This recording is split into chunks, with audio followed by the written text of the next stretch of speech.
Hello, I'm Janine Kakmar with PHTV Channel 4 Palos Heights, and we're back with our show, Healthcare Experts in Your Corner.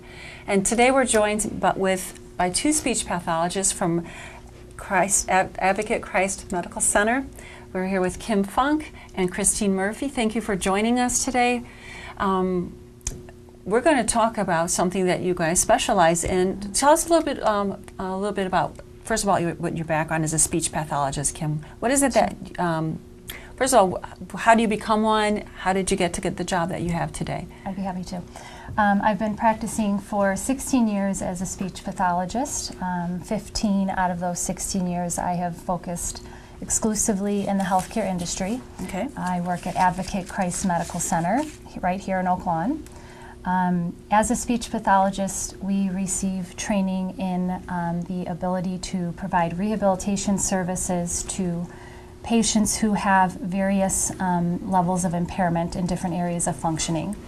That can include anything from their cognitive skills, communication ability, their voice, and swallowing ability. We do require a master's level of education. I received my degree from St. Xavier University. And it does offer us a lot of flexibility in terms of the types of patients we work with, as well as the setting in which we're able to practice. Yeah, that's my question was, is that for what age level, or all ages, or do you specialize in something? I particularly specialize in ages from 18 years of age on through geriatrics, Okay. but as a speech pathologist you have flexibility to work anywhere from infancy Oh, through okay. geriatrics Okay. in any kind of a setting that interests you. That would include things such as hospital, nursing and rehab facility, outpatient clinics, private practice settings, the school system, and even home health care. Okay. How about you, Christine? What's your background? So I am also a speech-language pathologist, and I have been practicing for 4 years now. I have worked in a variety of settings. I've worked in the school setting with junior high kids, and then I transitioned to the skilled nursing facility. I wanted to transition to the medical setting. Really? And then from the skilled nursing facility, I started working at Christ Medical Center. Okay.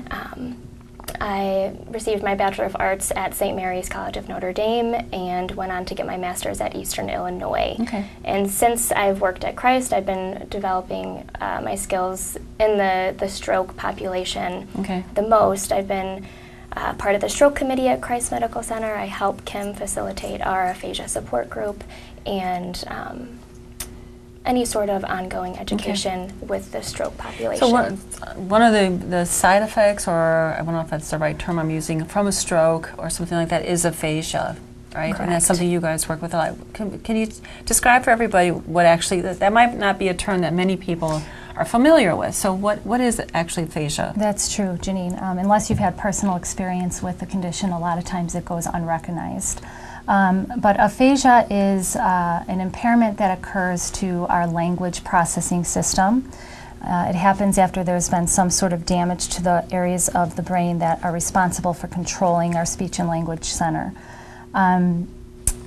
It is a condition that could cause deficits in multiple areas, including your auditory comprehension skills.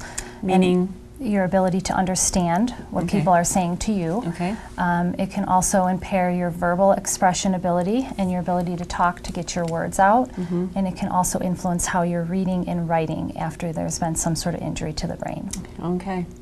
You know, I think I mentioned to you that my mother had that when I was, when she had, they thought at the time was an aneurysm. And so, and I remember the frustration she felt because she's trying to tell you, you know, hand me the cup, and she's saying something like, shut the door.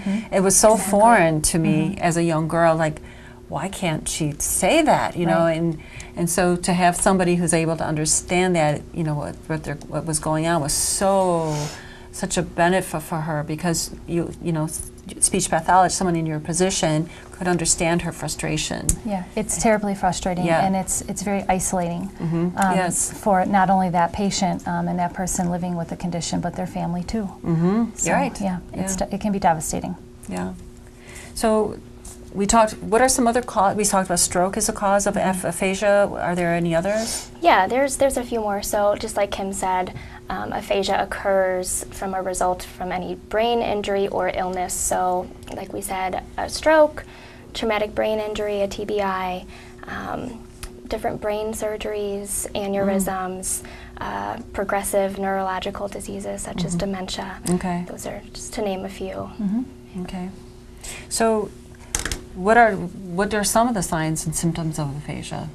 Well, it depends on what area of the brain has been damaged and what process of language has been interrupted. So if somebody with aphasia is having difficulty with their auditory comprehension skills, you will notice they will have trouble understanding what you're saying. So they will have difficulty. Can you give an example? I can. If you ask me a question such as, who is the President of the United States?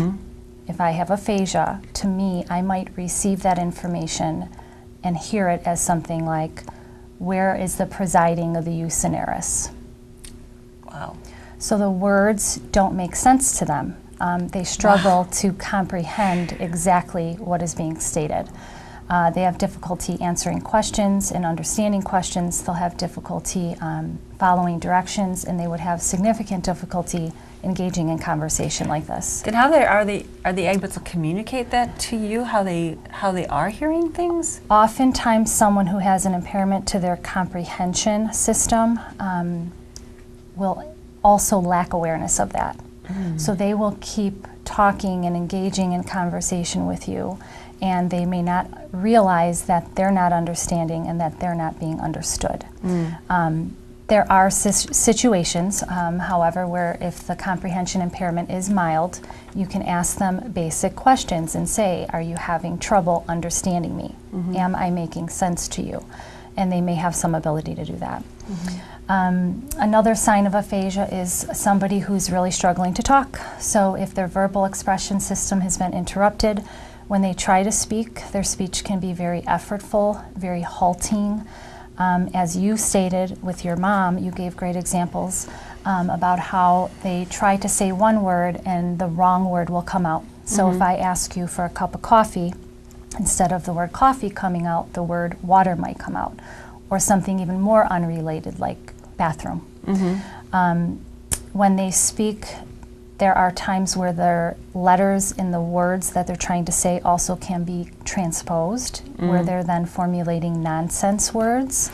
And if I wanted to ask you where is the restroom, instead of saying restroom, the word may be expressed as broom rester. So they really struggle with accessing in their brain the correct word that they need to say and the correct sequence of sounds to verbalize that word. Other signs of aphasia would include somebody who has trouble reading, so when they go to look at letters, they can't identify them. When they look at words that are written down, they don't understand what those words mean. They can't orally decode them.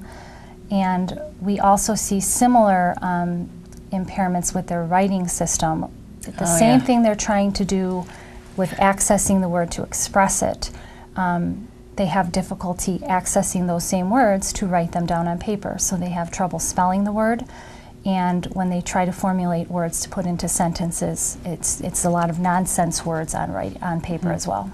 That would, and I'm sure, when you're dealing with people who are, older in age, and they've lived a whole life, and if it's a working life and professional, and they're able to express themselves, no problem, and to be faced with something as basic as A basic need. communication yes. is. We forget how wonderfully complicated the ability to have this conversation is. Yes, Where the visual cues that we have, and just forming the letters in our mouth, and then in our minds before we're even saying them out loud. Absolutely. It's just so Very easy to take for granted. Yeah, and then to have that taken away Absolutely. Overnight yeah. in some instances. Yeah. Right. Yeah.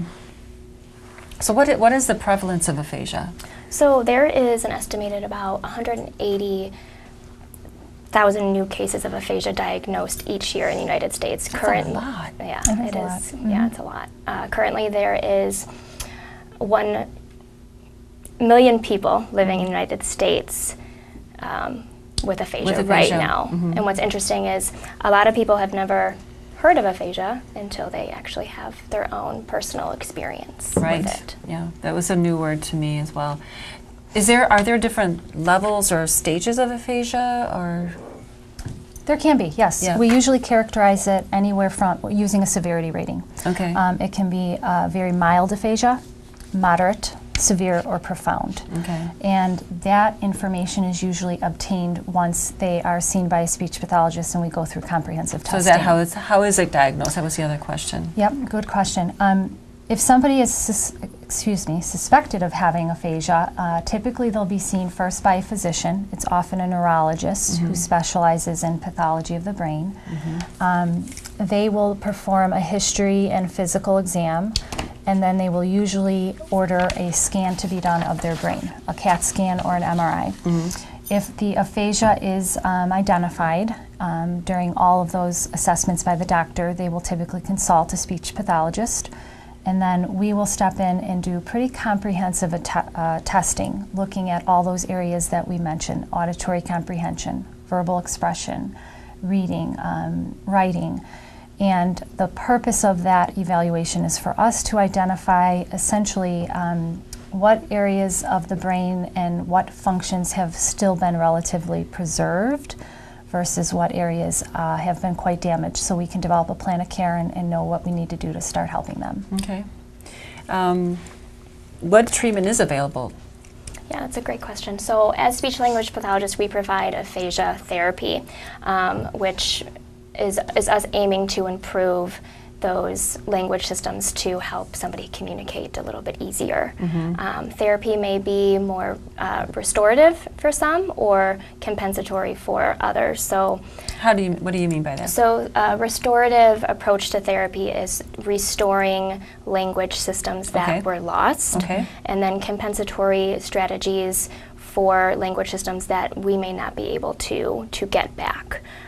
So for example, somebody that's having a hard time verbally communicating, we may give them an alternative way to communicate, such as using a picture board, or we may encourage them to use gestures to communicate their message. So shouting at someone's not necessarily a better way of getting them to communicate better. Yeah, absolutely not. They are, most of the time, they're not hard of hearing. They're just having a hard time understanding. So yelling at them is only going to hurt their ears, and if anything, get them very frustrated. It's really amazing. You know, the brain. You know, it's such an incredible part of our bodies, and one thing goes wrong, and the injury to the brain. I mean, does everybody? I would imagine they're all different, though, right? They are. So one injury, even though three people will have a stroke, how it affects their brain can be different in everybody.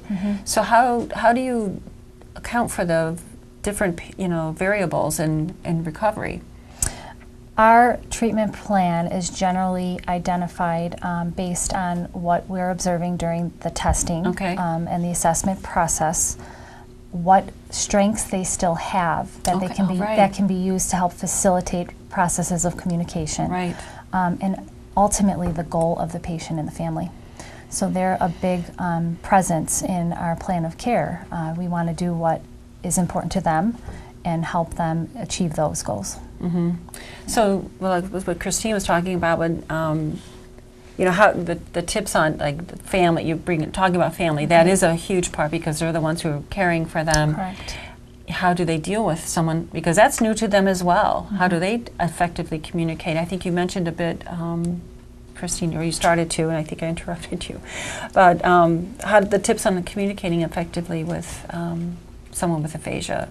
So family is a really important part of therapy for us. Family helps us to get more information on how they were functioning before they've had their stroke or whatever brain injury that they experienced, and they're also a big part in therapy.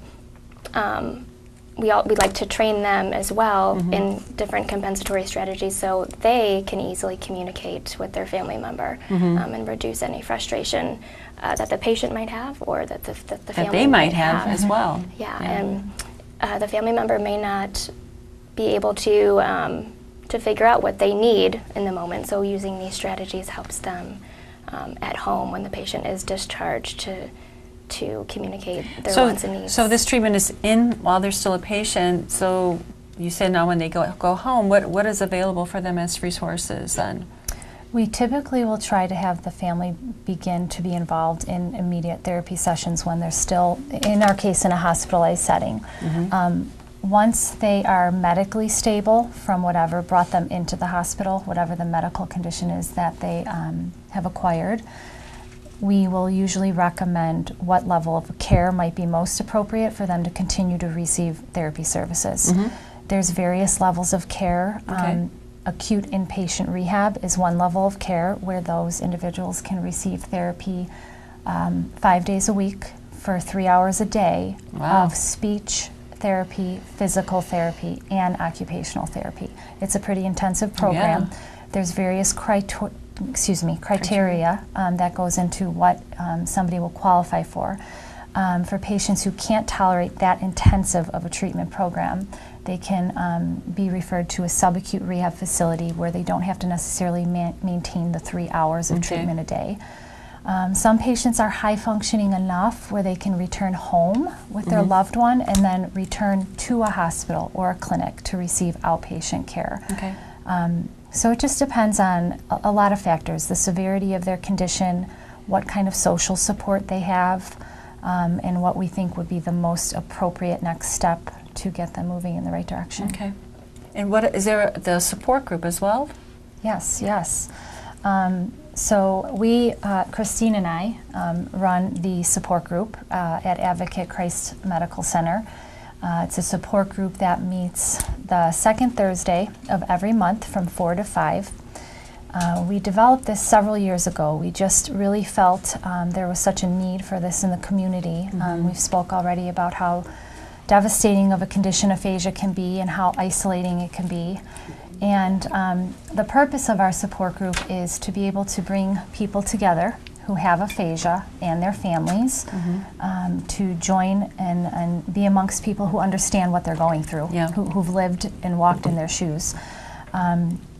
There's quite a diverse group of individuals that we have that attend. Some people have had aphasia for many, many years.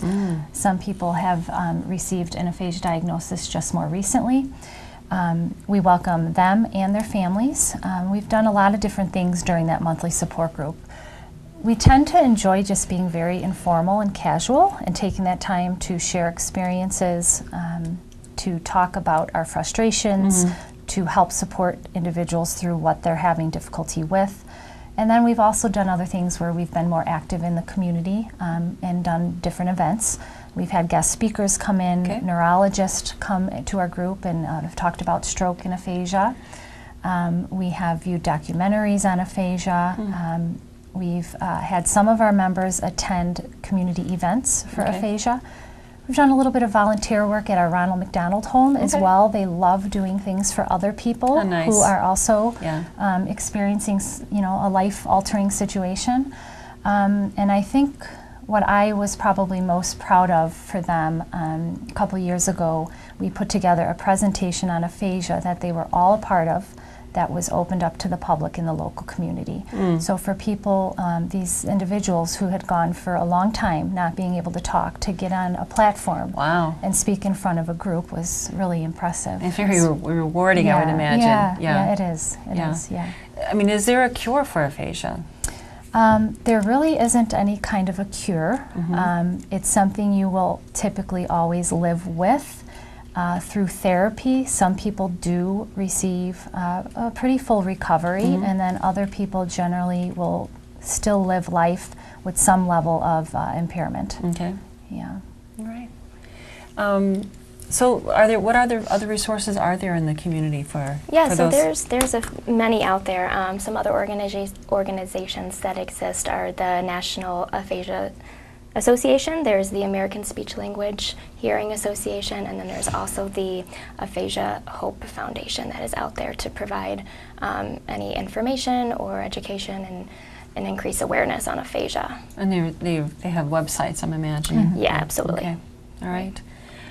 Well, thank you. Is there anything that else you wanted to cover? I would just like to add, if somebody was interested in learning more about our support group, they can reach us at our phone number. Okay, there should be one on the screen. Okay. Okay. Yep, and that's 708-684-9320. And on behalf of myself and Christine, and I would say everybody living with aphasia, and certainly all of the members of our aphasia support group. We thank you for the time and opportunity to do this today. Oh, wonderful. Thank Well, you we for having appreciate you. us. Thank you, Christine and Kim, for being Thanks. with us. And thank you for watching. We'll see you next time.